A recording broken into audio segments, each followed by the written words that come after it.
শরীয়তে তাবিজ ব্যবহার করার হুকুম কি? এক বক্তা নাকি বলছে তাবিজ ব্যবহার করা শিরক। সুরাস হেরাক্লিয়াস, ইংলিশে হারকিউলিস। এক ভাই প্রশ্ন করেছেন, শরীয়তে তাবিজ ব্যবহার করার হুকুম কি? তাবিজ কোন এক বক্তা নাকি বলছে তাবিজ ব্যবহার করা শিরক। তা আপনারা পরবর্তীতে সেই বক্তাকে পেলে জিজ্ঞেস করবেন, ভাই তাবিজ অর্থ কি? দেখেন সে আগে অর্থ বলতে পারে কিনা। আওয়াজা ইউআউযু তাবিজ, বাবে তাফইল থেকে এর অর্থ পানাহ চাওয়া। কি চাওয়া? সুরক্ষা চাওয়া। কার কাছে? এটাকে বলে কি? তাবিজ। আপনি যদি আল্লাহর কালামকে লিখে শরীরে রাখেন, বুঝলেন, এটা তাবিজ। আল্লাহর কাছে পানাহ চাইলেন আল্লাহর কালাম দিয়ে, আল্লাহর কাছে পানাহ চাইলেন আল্লাহ, এটা জায়েজ। এটাকে বলে রুকিয়া শারঈয়া। শুধু জায়েজ না, এটা সুন্নতে সাহাবা। অনেক সাহাবী তাবিজ লিখছেন। মৌলবীর তো জানা নাই, কিতাবপত্র তো পড়ে নাই, এখন তো বক্তা হইতে এলেম লাগে না, সুর থাকলেই বক্তা। ঠিক কিনা? সুর থাকলেই কিতাবপত্র তো পড়ে না। মিয়া সাহেব, ওয়াজ করা এত সহজ?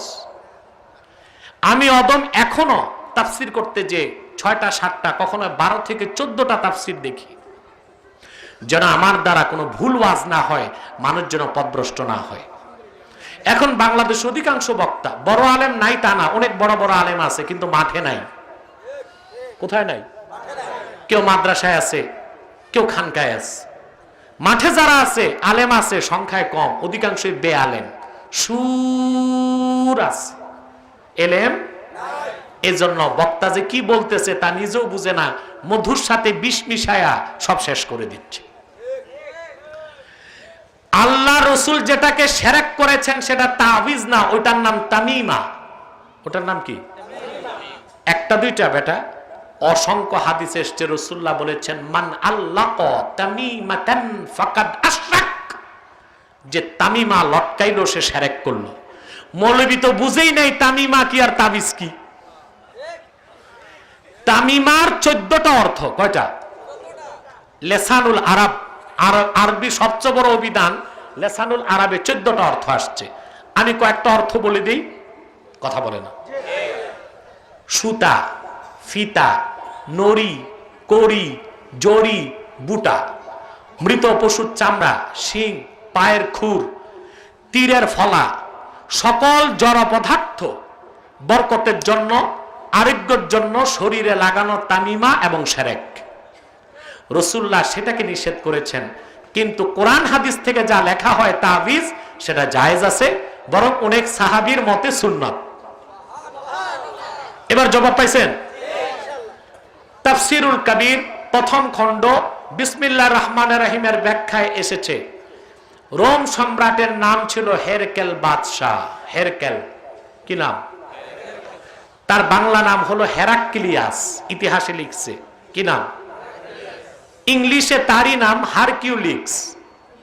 একজনের 3 ভাষায় 3 নাম। আরবিতে হেরকেল, বাংলা ইতিহাসে আসছে হেরাক্লিয়াস, ইংলিশে হারকিউলিস। সে ছিল রোম বাদশাহ, রোমের বাদশাহ। তার মাথা ব্যথা।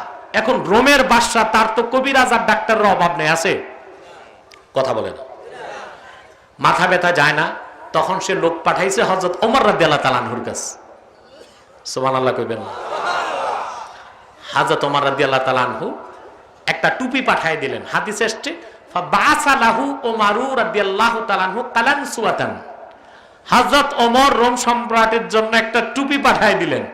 এই টুপি লাগাইলে তার মাথা ব্যথা চলে যেত, টুপি খুলে মাথা ব্যথা হতো। বাদশার জাগছে কৌতূহল যে আমার মাথা ব্যথা থাক আর না থাক, টুপির ভিতর কি আছে দেখব। টুপি খুলে দেখে ভিতরে লিখে দিয়েছেন হযরত ওমর বিসমিল্লাহির রহমানির রহিম।